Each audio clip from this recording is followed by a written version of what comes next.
Ça ne fait que... Avant de plonger dans l'analyse tactique d'aujourd'hui, je tiens à saluer chaleureusement tous les supporters de Manchester United à travers le monde. Que vous souteniez le club depuis 1997 ou que vous soyez plus jeune, un grand bonjour à nos amis de France, du Mali, du Sénégal, de l'île Maurice d'Indonésie, des États-Unis. Notre communauté de fans est immense. Un grand merci à vous tous. Cette vidéo ira un peu plus loin que les précédentes. Nous allons analyser la performance des deux équipes, car ce match fut d'une grande richesse tactique et nous offre de nombreuses leçons à retenir pour nos futures analyses.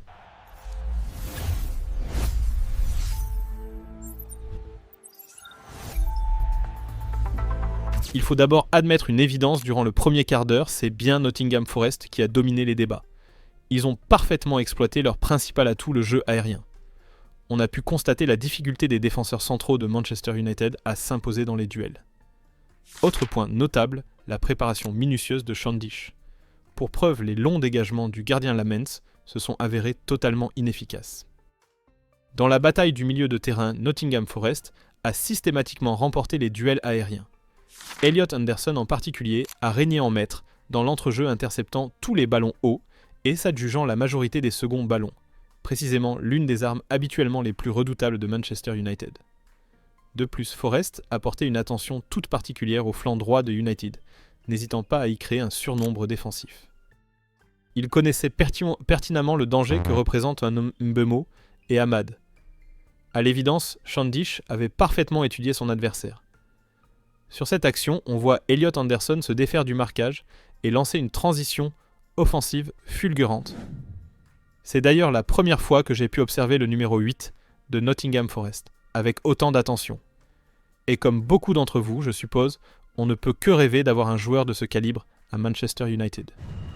Face à cela, quelle a été la réponse de Ruben Amorim ? Une adaptation quasi immédiate. Fini le jeu direct et les longs ballons. Amorim a instantanément demandé à ses joueurs de construire court depuis la défense, de poser le pied sur le ballon et de contrôler le tempo. Le pressing a également été ajusté. Submergé en début de match, United évoluait dans un 5-4-1 bas et prudent pour assurer une assise défensive solide. Mais après 20 minutes de souffrance, Amorim a réajusté son dispositif. L'équipe est passée à un pressing en 4-4-2 pour rééquilibrer les débats et reprendre l'initiative. C'est à partir de ce moment que le match s'est véritablement tendu, se transformant en un fascinant duel tactique. Il est temps d'aborder le principal enseignement de ce match nul l'importance capitale des coups de pied arrêtés offensifs. Ils sont en passe de devenir l'arme secrète de Manchester United.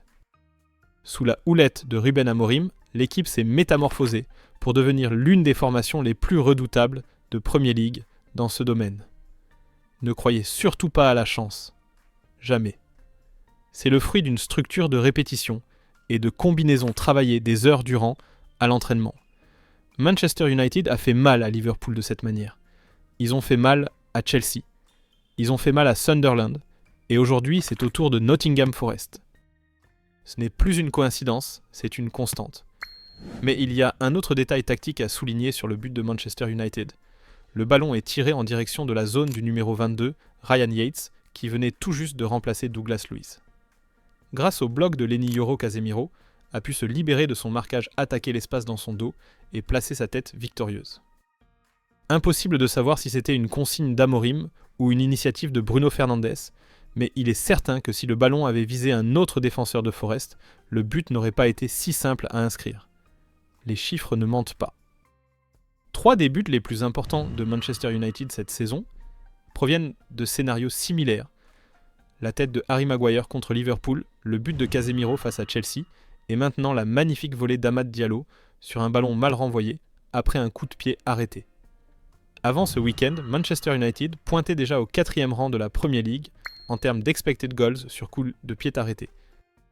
Et face à Forest, ils ont inscrit leur 4e but sur corner lors des 4 derniers matchs.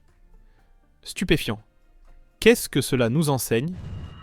Que dans un jour où le jeu offensif est moins en réussite, ce qui fut le cas lors de ce match, les coups de pied arrêtés deviennent une arme décisive capable de faire la différence. Il y a un dernier point à observer l'expérience de joueurs comme Casemiro et Bruno Fernandes. Une fois que Manchester United a pris l'avantage, que s'est-il passé ? L'équipe ne s'est pas ruée frénétiquement vers l'avant. Au contraire, elle a délibérément ralenti le tempo. 38e minute. Casemiro reste au sol. Il ne faut jamais sous-estimer ces moments-là. Ce n'est pas de l'anti-jeu, c'est de l'intelligence situationnelle. Quand vous jouez à l'extérieur, que vous menez au score et que l'adversaire pousse pour égaliser porté par son public, casser le rythme, tuer son temps fort est absolument crucial. C'est ça le métier. Le caractère de joueurs qui ont connu le plus haut niveau, qui ont soulevé la Ligue des Champions. C'est une expérience qui ne s'apprend pas sur un tableau noir. Et il faut bien comprendre une chose, les coups de pied arrêtés ne sont pas l'apanage exclusif de Manchester United. Loin de là.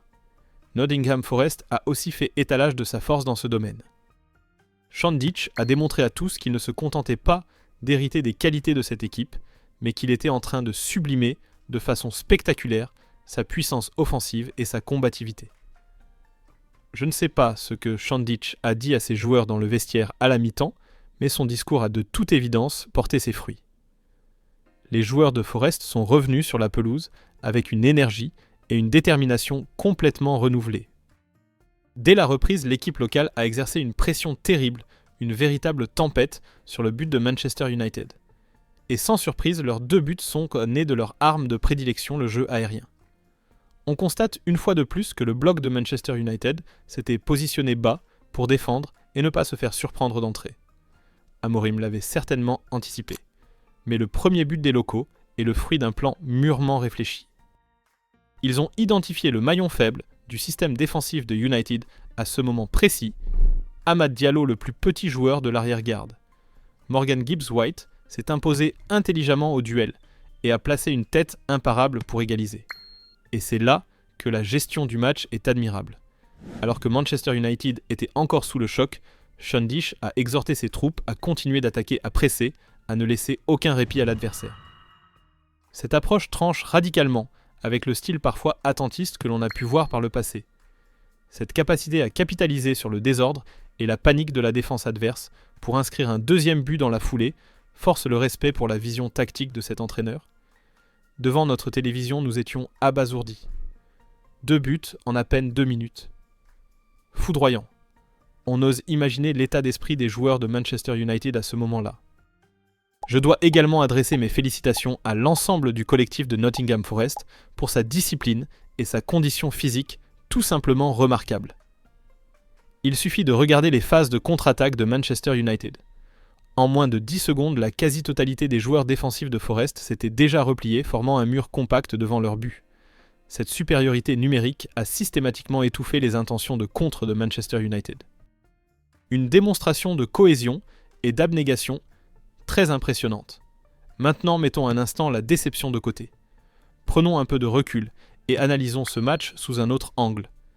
Car il faut admettre une vérité les saisons précédentes, un match comme celui-ci nous l'aurions inévitablement perdu. Repensons au scénario. Manchester United ouvre le score, se fait rejoindre, puis se retrouve mené. Beaucoup de commentateurs ont pointé du doigt l'attitude et les largesses de notre défense. Mais regardons la situation dans son ensemble. Manchester United n'a pas perdu.